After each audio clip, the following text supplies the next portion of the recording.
Okay, question 5, it says a car of mass 1,140 kg moving towards the east with a velocity of 30 meters per second collides with an oncoming delivery van. Note that an oncoming delivery van, meaning that the van is moving in the western direction towards the car.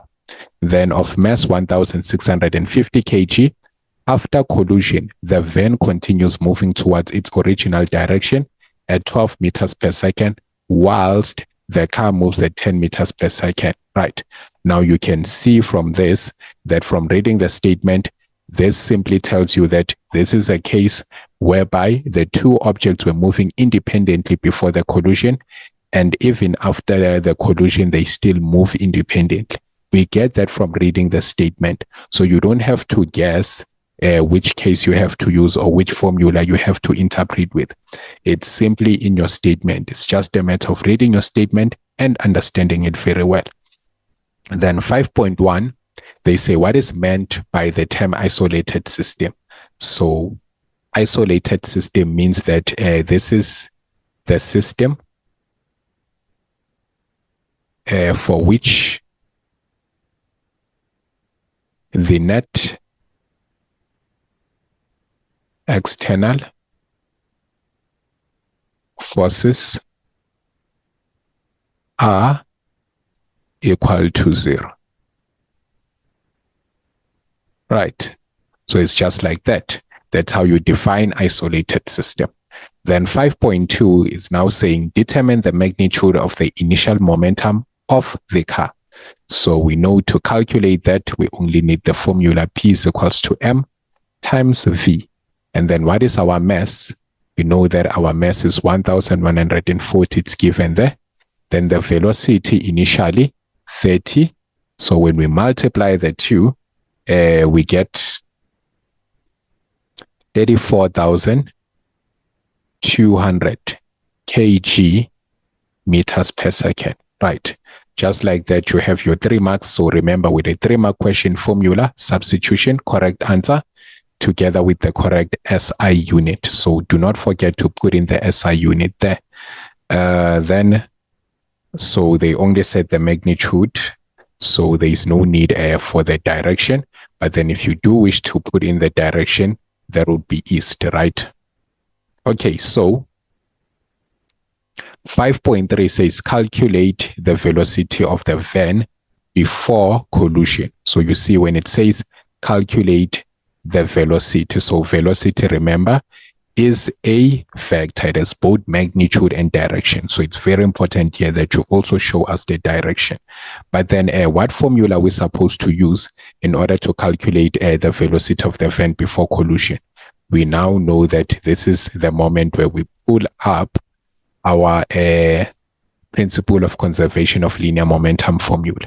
And then as we know, the two objects were moving separately or independently before collision, and then even after they collided, they moved separately, right? So that means this is the formula that we are going to have. Now, what is mass 1? That's 1,140. And then velocity 1, that's 30. Then what is mass 2? You have 1,650. And then velocity 2, that's what we are looking for, right? So the initial velocity of the van before collision, right? So mass 1, again, 1,140. And then velocity 1, that's after collision, right? So that's 10. And then here we have the 1,650. But then remember, they said after collision, the velocity of the van was now 12. So make sure that you read the statement carefully and substitute the values where they need to go. So remember, after the collision, they said the van continues moving towards its original direction. But from reading here, we had deduced that a car of mass 1,140 kg moving towards east with a velocity of 30 meters collides with an oncoming delivery van. So for the fact that they said oncoming, then that means it was moving to the western direction towards the the car. So that means this 12 meters per second here, if the van is still continuing in that original direction, which is west, then the 12 needs to be negative. So we have negative 12 here. So this is where a lot of you you lose marks, because now you find that the way in which you substituted your values is just you did not consider the signs. So the signs play a very big role here. Then for this one here, remember this is the same as what we calculated before. It's 34,200, then plus 1,650 V2, and then multiplying these ones here, we will get 11,400, and then multiplying that one there, we should get negative 19,800, right? Now, if we are to calculate, let's take all of this. Let's take this one and transpose it over to that side. Yes.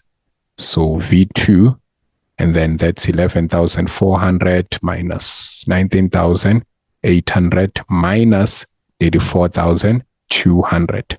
Now we can just punch all that into our calculator, and then we have equal.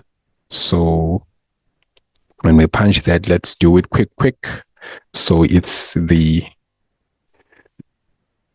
11,400 minus 19,800 minus 34,200.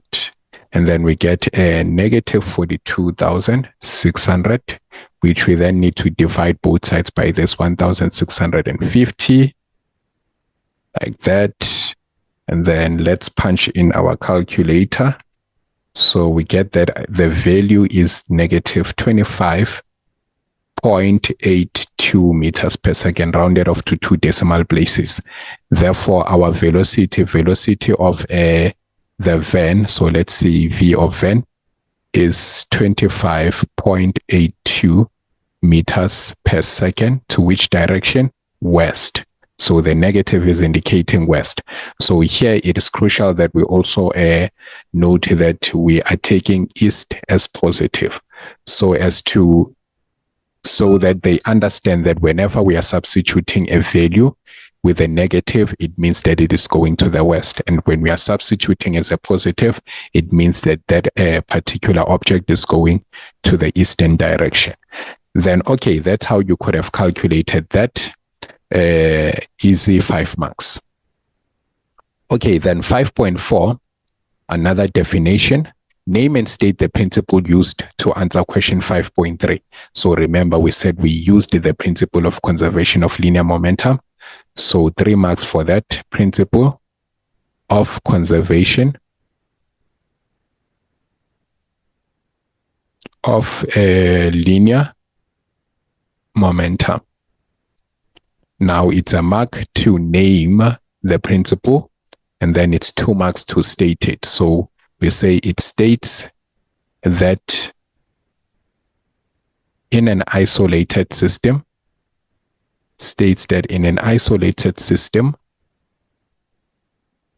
the total linear momentum, is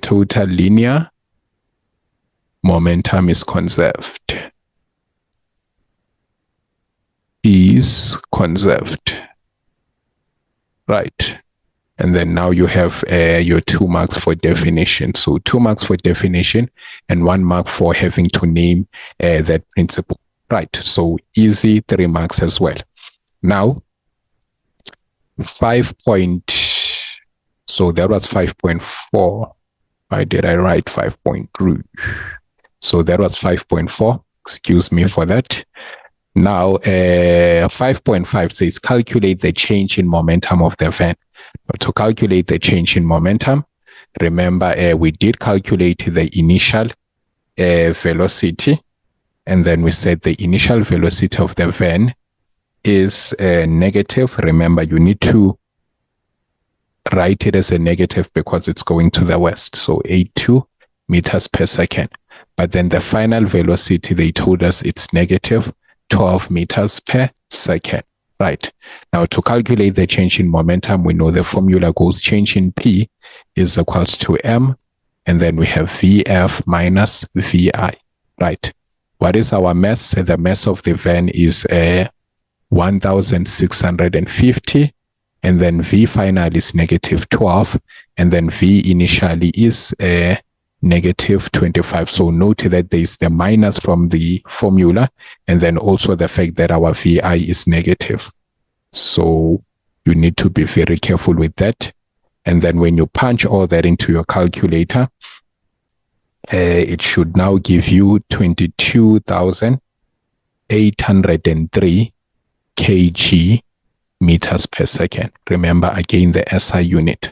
So that's your change in P. And then again, for 3 marks, it simply means formula, substitution, correct answer. So this question revolved around you having to know the difference between having to calculate the momentum only and having to calculate the change in momentum, right? So different formulas. If you are calculating the momentum, it's just simply P is equals to M times V. But if it's change in momentum, you have to consider that's mass multiplied by the change in the velocities of that particular object, right?